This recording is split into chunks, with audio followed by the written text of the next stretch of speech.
अस्सलाम वालेकुम लेजेंड्स। आज हम लोग डिस्कस करेंगे हिस्टोटॉक्सिक हाइपोक्सिया।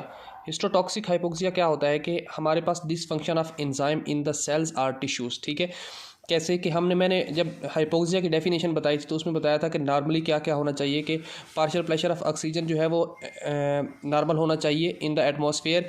उसके अलावा एयरवे नॉर्मल होना चाहिए। ठीक है, इसके अलावा जो है हमारे पास सर्कुलेशन नॉर्मल होनी चाहिए, लंग्स नॉर्मल होने चाहिए।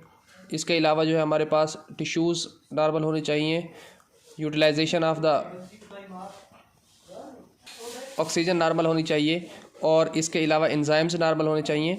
ठीक है, अगर हिस्टोटॉक्सिक हाइपोक्सिया जो है इसमें अगर एंजाइम्स जो हैं ये डिसफंक्शन हो जाते हैं, ये प्रॉपरली अपना काम नहीं करते, तो इस वजह से हमारे पास जो एयरवे नॉर्मल हो के सब कुछ ऑक्सीजन भी नॉर्मल आएगी, एयर फ्लो भी नॉर्मल होगा, सर्कुलेशन लंग्स के थ्रू सर्कुलेशन तक हमारा जो ब्लड है वो नॉर्मल आएगा, ऑक्सीजन भी नॉर्मल आएगी। लेकिन हमारे पास जो एंजाइम है जो ऑक्सीजन को यूटिलाइज़ करते हैं वो नॉर्मल नहीं होंगे, तो हमारे पास हिस्टोटॉक्सिक हाइपोक्सिया हो जाएगा। ठीक है, ये मोस्टली डिजीज़ होती है साइनाइड पॉइजनिंग।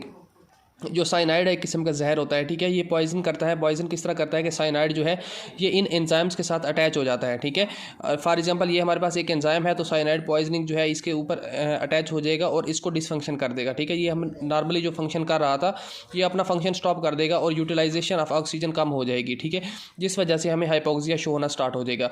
या एक और डिजीज़ होती है जिसको बोलते हैं बेरी डिजीज़। ये बेरी डिजीज़ में जो है हमारे पास विटामिन होता है B1। ठीक है, विटामिन B1 जो है इसको बोलते हैं थायामीन, THIAMINE। ठीक है, ये थायामीन जो क्या करता है, थायामीन जो है ये ऑक्सीजन के साथ बाइंड होता है। ठीक है, और इसके जो प्रॉपरली यूज़ होता है ऑक्सीजन का फॉर दी एरोबिक रिस्पायरेशन। ठीक है, तो उसमें ये हेल्प करता है। तो बेरी डिजीज़ में क्या होता है, विटामिन B1 जो है थायामीन जो है इसकी डेफिशिएंसी हो जाती है और ऑक्सीजन जो है प्रॉपरली यूटिलाइज नहीं होती इन द टिश्यूज़। ठीक है, जब ये टिश्यूज़ में यूटिलाइज प्रॉपरली नहीं होगी तो हमारे पास ATP NADH वगैरह प्रॉपरली प्रोड्यूस नहीं होंगे थ्रू इलेक्ट्रॉन ट्रांसपोर्ट चेन, तो हमारे पास ये डिजीज़ हो जाती है।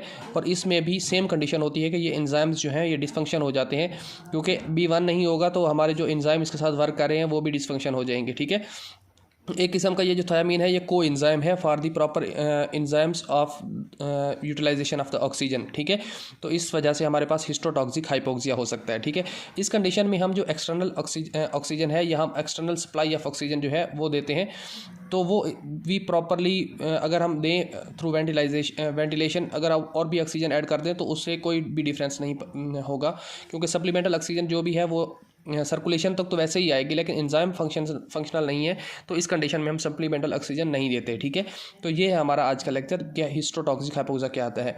क्विकली रिव्यू करते हैं। Dysfunction of enzyme in seller tissues. Cyanide poisoning के बारे में बताया कि साइनाइड पॉइजनिंग जो है, साइनाइड जो है वो हमारे पास एंजाइम के साथ अटैच हो जाता है, उसको डिसफंक्शन कर देता है। और बेरी के बारे में बताया कि इसमें विटामिन B1 यानी थायामीन की डेफिशिएंसी हो जाती है और यूटिलाइजेशन ऑफ ऑक्सीजन कम हो जाती है। ठीक है, तो इस कंडीशन में हमारे पास बेरी हो जाती है और हिस्टोटॉक्सिक हाइपोक्सिया शो करता है। ठीक है, इसमें हम सप्लीमेंटल ऑक्सीजन नहीं दे सकते क्योंकि इसका कोई भी इफेक्ट नहीं होता। ठीक है, थैंक यू लेजेंड्स, अल्लाह हाफिज़।